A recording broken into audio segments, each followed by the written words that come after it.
Alright everyone, welcome back to the Royville movie house. We have just stepped out of the theater and all my popcorn is gone, so it's time to review our latest bad movie. Yes, today we got to watch Teenage Zombies, released in 1959, directed by and written by Jerry Warren. The cast is kind of big for such a short movie. The runtime is only 1 hour and 10 minutes.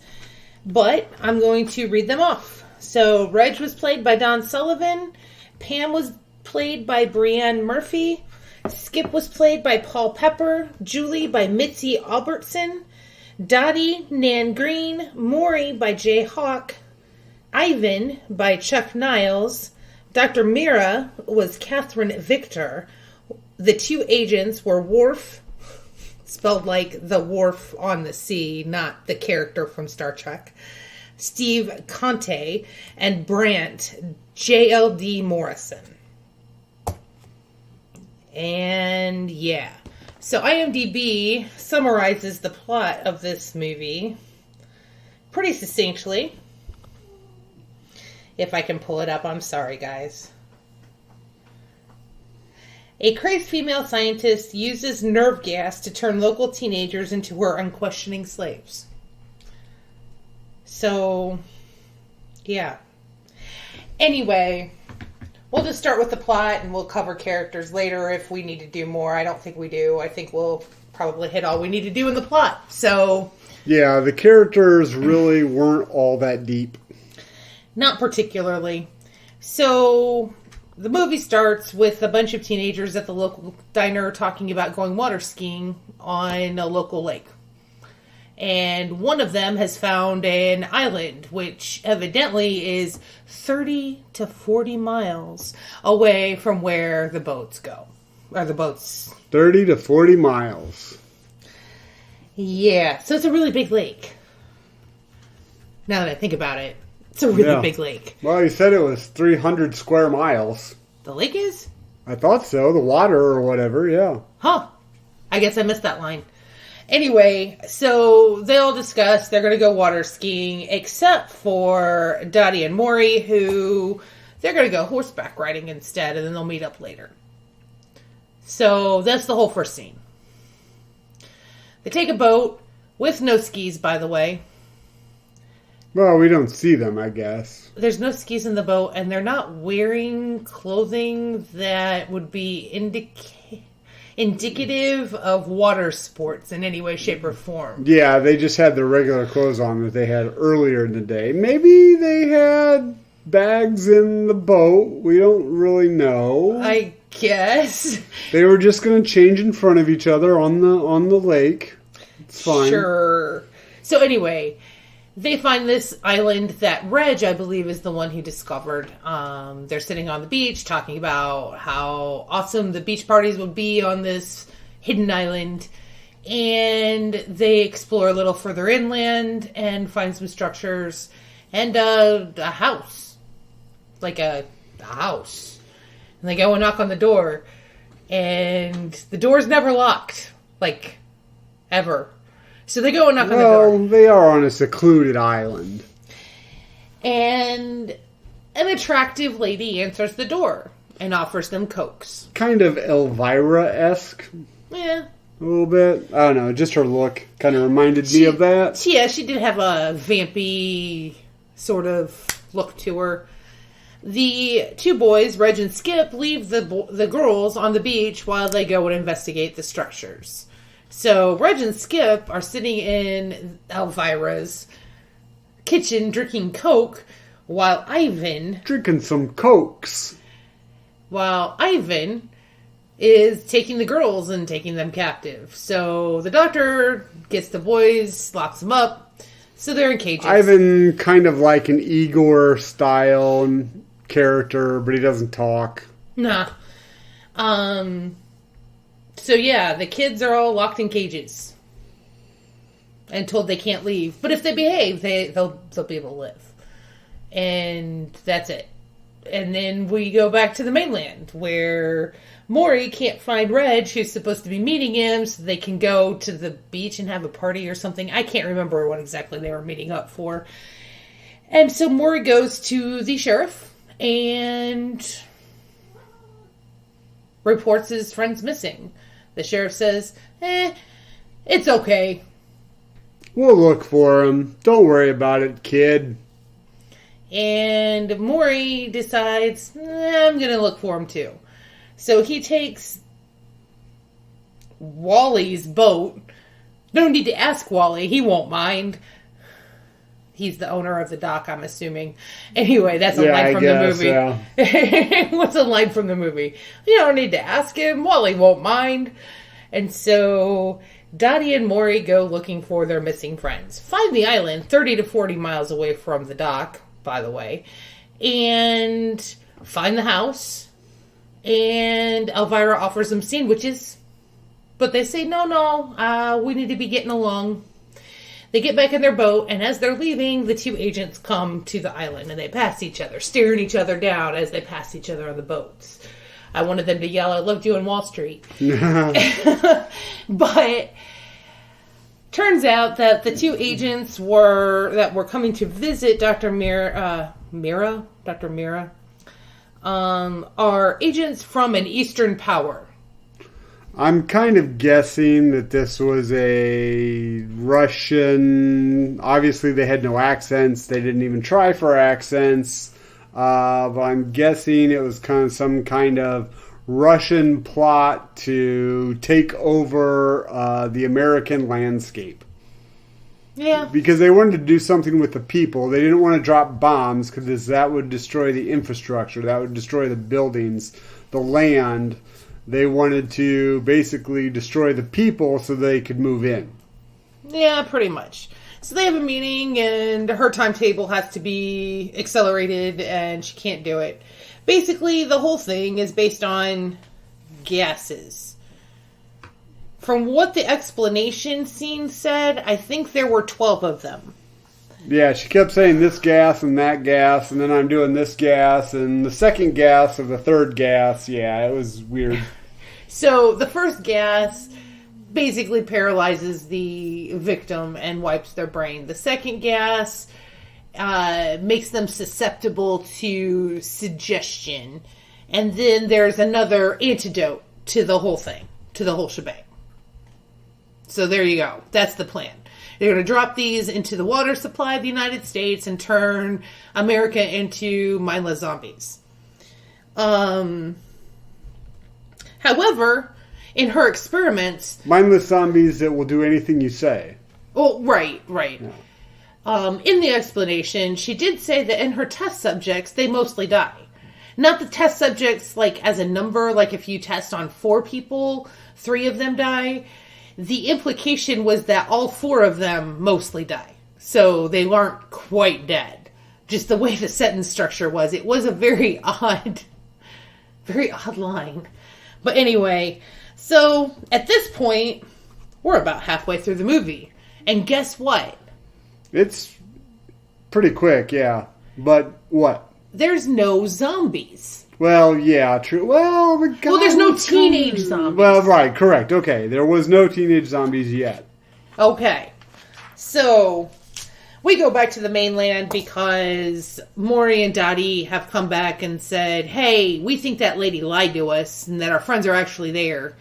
And the sheriff's like, no. What makes you think that? You're just kids, blah, blah, blah. So, they talk him into... And what did I say? That the sheriff knew about it. Yep. I'll bet you he's in on it. The first time they went to the police. Spoilers for later, by the way. So, Dottie and Maury are very persuasive and persuade him to accompany them back to the island to talk to this lady. So they get there and they interrupt the meeting of the agents and the explanation. There's some experimentation with the gorilla, which, by the way, the guy in the gorilla suit, best actor of the whole movie. Yeah. So they do some experimentation on the gorilla, and the gas works on the gorilla, and they decide they're going to do their final testing on the 4 kids they have in the cages. All right. So Maury and Dottie crash their party. The sheriff says, well, you're not leaving. Because, surprise, the sheriff's in on it. And they would have gotten away with it, too, if it wasn't for those pesky kids. Exactly. So, the boys in the cage have jimmied their lock, but they can't jimmy the girls' lock. So, Ivan comes in to get the girls for the final experiment. The girls are in the room, the gas chamber thing in this suburban house, and... Suburban house on an island that looks very pedestrian. I mean, the house looks like you just walk down the street and you're invited into somebody's house. It doesn't look creepy. Well, there's a basement with cages. Gotcha. Yes, that's creepy. But other than that, the house is extremely normal. I think even Ellen said it was just the house of one of the actors. It was. Yeah, they got one of the guys who played the agent. It was his house, the one with the initials. It was J.L.D. Morrison, and that was his house that they filmed most of the movie in. With a wet bar and a really, really big ice box, actually, to tell you the truth. I'm kind of jealous of that wall of ice box, but and some really horrible wallpaper. But anyway, so the girls are that's where I left off. The girls are in the gas chamber. And a fight scene ensues, which involves all the actors who are not in the gas chamber grabbing each other and rolling around on the floor. Yeah, a lot of rolling around. It was wrestling as opposed to a fight. Yeah, there was very few punches thrown. There were a few punches thrown, but not until after the wrestling was over. Right. So that happens for a little while. And during the wrestling, the doctor hits the release button for the gases, and the girls are turned into the brain-wiped... I guess zombies. I guess they were zombies for 30 seconds. Yeah. They looked the same. They were just young, blonde, teenage girls that would do anything you told them to do. Not weird at all. At all. Oh. Anyway, so the teenage boys, I need to stress this, and I cannot stress this enough. The teenage boys have managed to wrestle the firearms away from the agents of an Eastern power. Right. And then they wave them around, obviously like they're props in a movie, and they're like, hey, you better not do stuff, see? And like the guns are like right next to them, and the bad guys not once really... I think one time they tried to take a gun away. And he just said, hey. Hey, you guys! But yeah, that was ridiculous. Oh, I forgot that they shot the sheriff because the sheriff was going to go back and turn him in or something. I don't know. But they didn't shoot the deputy. No, they did not. The deputy was back on the mainland. Yeah. He was smart to stay out of this. So they're rolling around on the floor. Gas gets released. They finally release the girls from the chamber, and they're yelling at the scientist to make her give the antidote because nobody knows about the antidote. And she's like, I can't help you. And they get into a big argument. And so they put the scientist in the gas chamber and decide to turn her into a mind-wiped zombie who will do anything that they ask. So they get her back out, and for whatever reason, she won't give them probably because her mind's been wiped. I don't know. Like that whole thing when she was the zombie part, I didn't quite get why she wasn't doing what they wanted what they wanted her to. I don't know. But they find the antidote by hook or crook, and they give it to her to make sure it works. It works, and then they give it to the girls, and everybody's fine. Pretty much. Oh, and the reward for all this is a trip to Washington, D.C. to have the president interview them. Yes. Oh, and a trip to go find their boat, which they hadn't found yet. So... there you are. I honestly, if we had to talk about the characters, I would be very surprised. There was no character development. Not at all. The kids, the teenagers were pretty much teenage USA, I would assume, at the time. There was kind of the nerdy couple, maybe. Mm-hmm. And then, or at least the younger couple. The younger couple, yeah. And then kind of the popular couple, and then kind of the jock couple. But really, that was maybe you saw that because of a line or two. Not really anything that the actors were doing.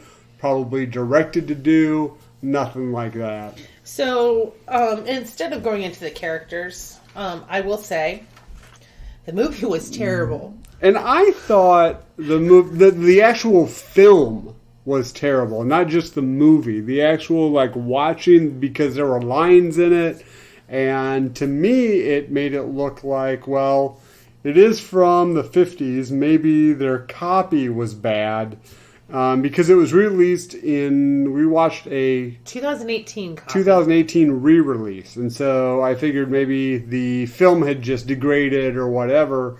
Ellen said she didn't think that was the case. It could have been the case, but I would think that if they were re-releasing it in 2018 after restoration, some of those cracks would have just not been there. Yeah, even with degraded film. Right. But my biggest question on that was who decided that re-releasing this was something they wanted to spend their time on.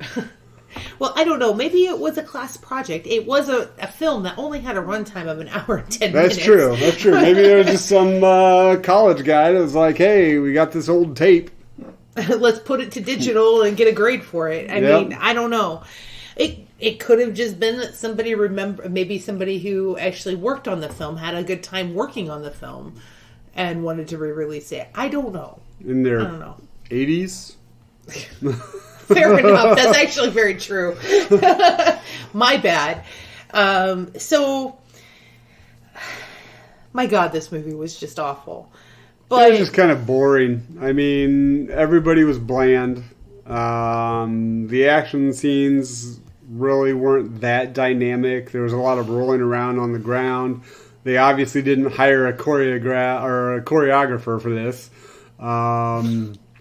The death scene of the sheriff was entertaining. Yeah, there was a bang bang, and then obviously there was no notice that he got shot, no special effect or anything. There was no blood on his shirt. No brown jelly on his shirt. He just kind of and fell to the ground.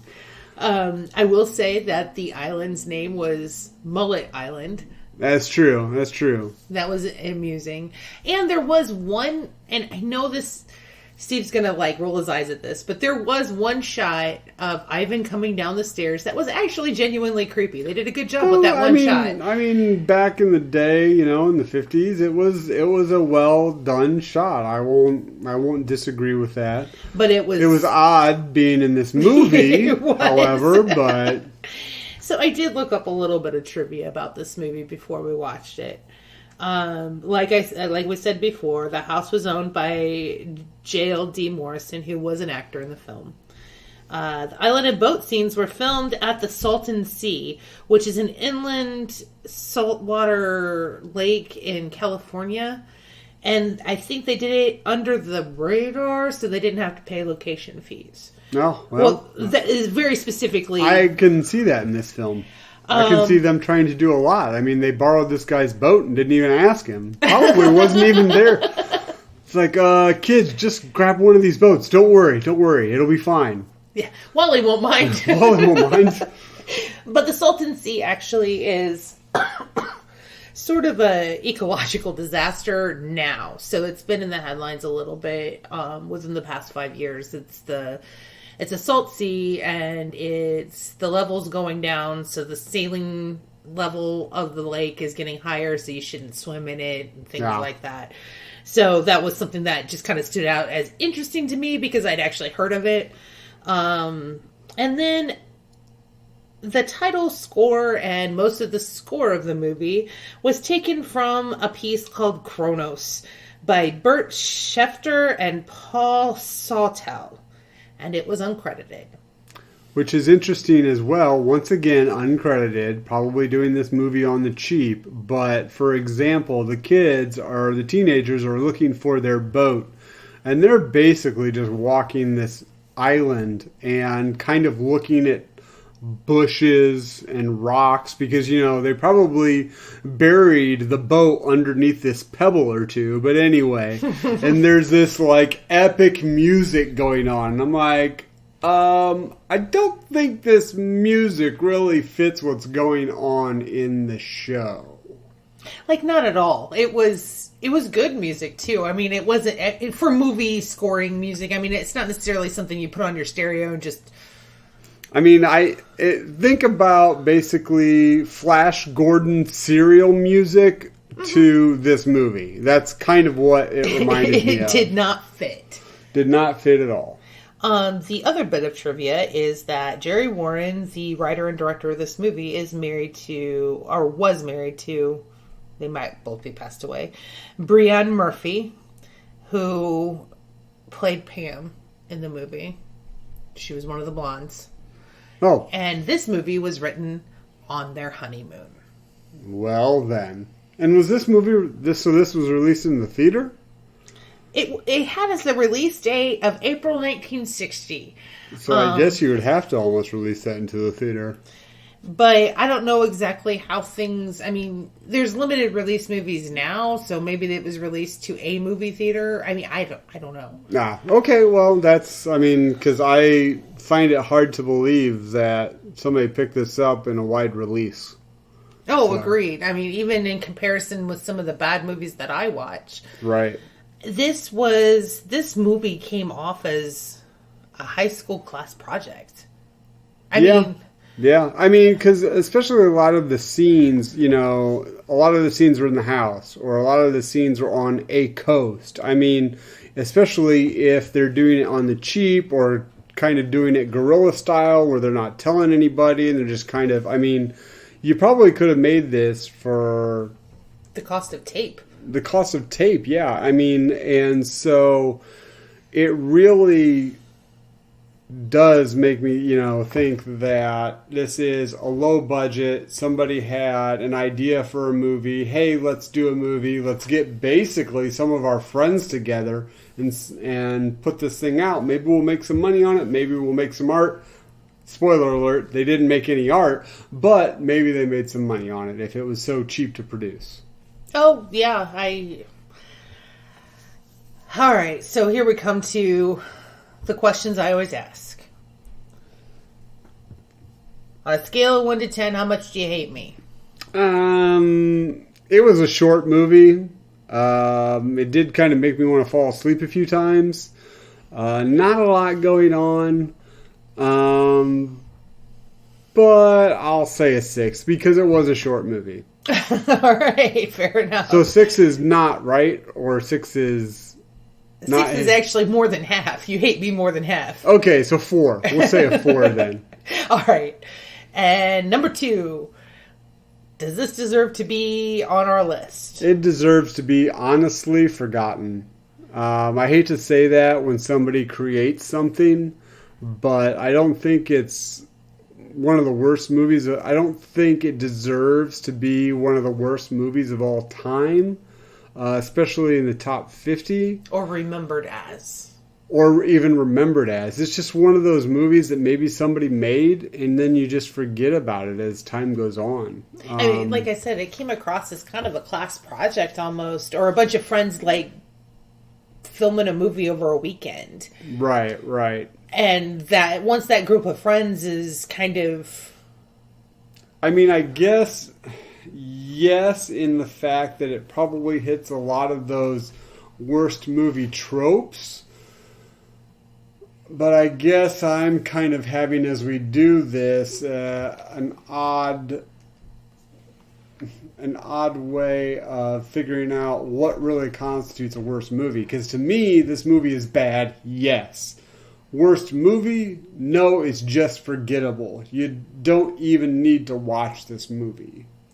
I don't know, and the thing is, I guess that you and I did not discuss what what criteria we would judge bad movies by. I think Battlefield Earth is a good criteria, but we'll continue on. But I don't understand. When you have an Ed Wood movie that's a feature-length movie that is not well written, the plot's a little meandery, and the acting is bad, and yet it's entertaining. So I don't know what happens between something like an Ed Wood movie like Attack of the Killer Tomatoes versus Teenage Zombies, which is totally forgettable. Because Attack of the Killer Tomatoes is not a forgettable movie, but it's awful. Right. Yeah. So, or Battlefield Earth in this. Like, what ticks the boxes on Battlefield Earth versus Teenage Zombies that makes Battlefield Earth feel like a worse movie than Teenage Zombies? Is it because known actors are in it? Or is it like because they spent so much money on it and all of a sudden you're looking at this, you know? So Steve and I, to be fair, did not sit down and discuss our joint criteria. So I think he might have different criteria than I do, which is fine. But also, I mean, it's hard for me to discuss like what makes, because I'm not a film, well, I guess I am a film critic now, but I like what I like, and probably a lot of those movies people would be like, really? Because I love Zapped, and it would probably be on one of the 50 worst movies of all time if people had actually seen the thing. So, Zapped, by the way, Scott Baio, Willie Ames, go ahead and see that if you can. But anyway, another teen movie with some kind of supernatural stuff in it, so there you go. Anyway, back to our review. So I would agree with Steve, but I think that a movie that is this badly made, I mean, the sound was bad, the acting was bad, the writing was bad, the direction was bad.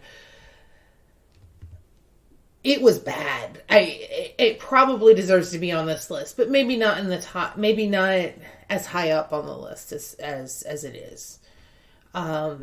Even EGOT, I think, held more entertainment value than what this movie did. Mm. And I know that EGOT was pretty boring. But this granted was only an hour of our time. A little more than an hour of our time. But it did feel a little longer because it was not a whole lot of stuff happening.